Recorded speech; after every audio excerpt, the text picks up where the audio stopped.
is Sarah told Abraham to go sleep with the handmaiden, and then the result of that was Ishmael. So it was after Ishmael and Hagar had been sent away that Abraham realized and made up in his mind that Isaac was his only son. This was the promise that God, even after he tried to help God out, like some of us do, he realized that this was his only son. And so it was after all of these things that the Lord said, take your son to the mountaintop where I will show you, and offer up your only son as a burnt offering.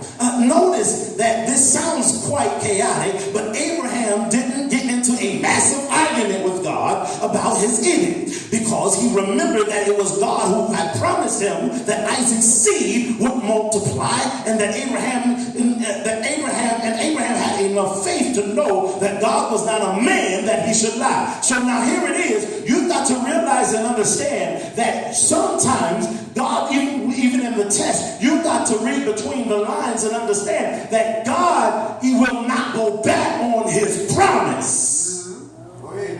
He promised that Isaac's seed would multiply. Mama.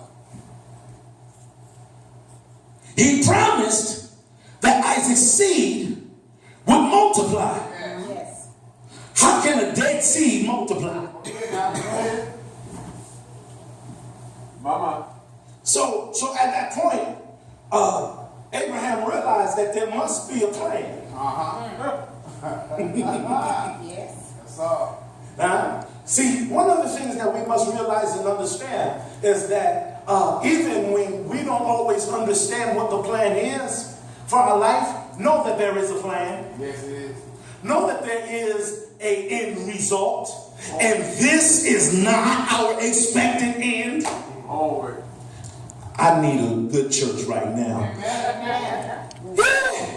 And so he realized that Abraham had enough faith to realize that God was not a man that he should lie.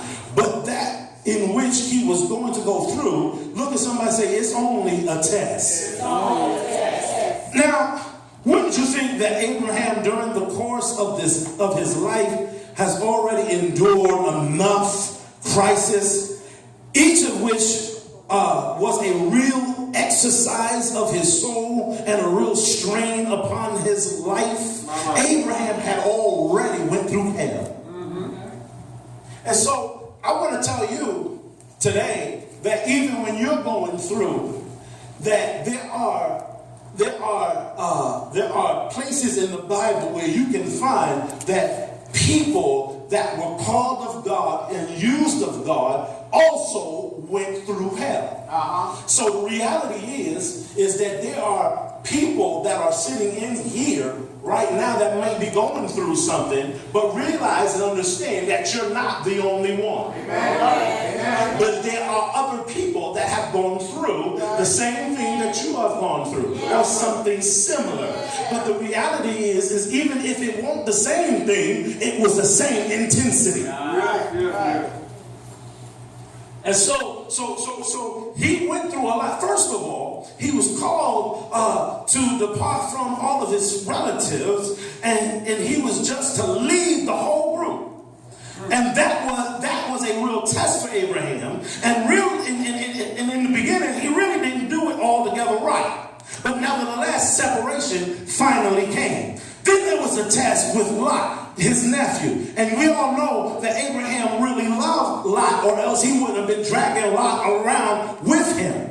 But eventually, separation came, and Lot went down to Sodom, and Abraham went his separate way. Separation finally came. Then there was a test with his son by Hagar, and of course we talked about Ishmael, and Abraham cried out, "Oh God, oh that Ishmael might live before thee." Abraham loved that boy, and he hated to separate from him, and his separation happened because his wife Sarah couldn't stomach the presence of Hagar.